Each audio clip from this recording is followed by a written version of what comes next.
Widows and widowhood struggles in Africa. There are about 258 million widows globally, and in Kenya, there are an estimated 8 million widows who comprise 15% of the total population. These women remain invisible in the eyes of many policymakers, yet they have the most to gain from social and political support. Marriage remains the primary basis by which women access social and economic rights in Kenya and much of Africa.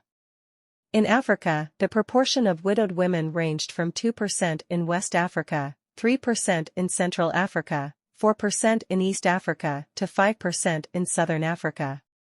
In Ethiopia, the percentage of widowed women decreased from 4% in 2000 to 3% in 2011.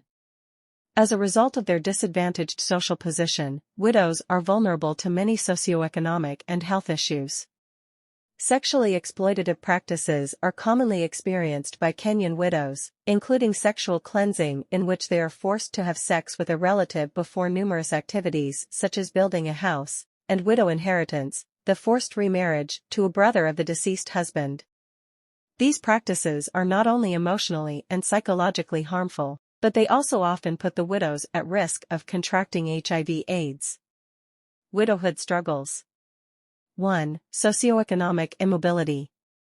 Socioeconomic challenges and barriers limit the future of widows and their children, and nearly 1 in 7 widows live in extreme poverty, below $1.25 per day. Widows in Africa particularly often have no rights to ownership of their husband's property.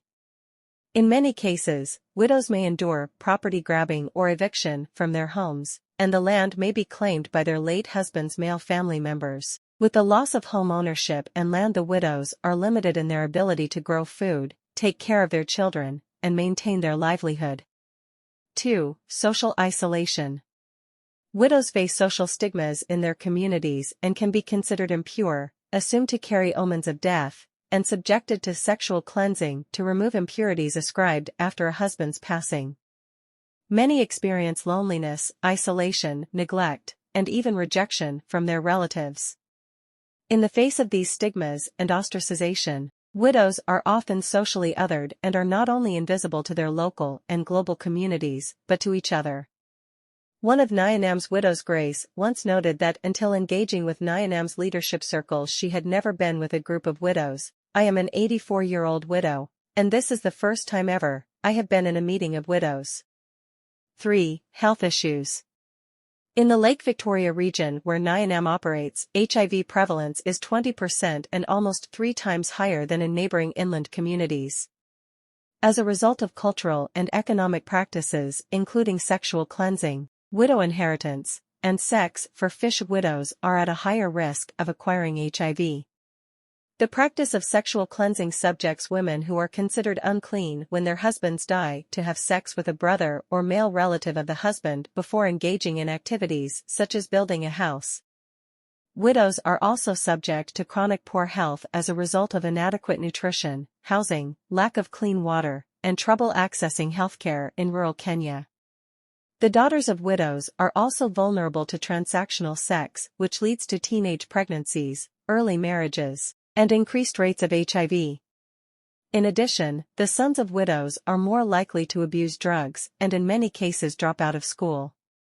4. Illiteracy.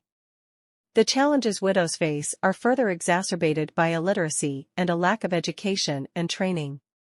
Illiteracy denies widows employment opportunities and increases their exploitation in legal and official processes. Among the widows we serve in the Lake region, 9 out of 10 are illiterate in their national languages. Some widows have lost their wealth by signing off on paperwork they did not understand. This cycle of educational challenges is often cyclical as widows have difficulties paying school fees for their daughters, which prompts further economic and social insecurity. Thank you for watching and please subscribe.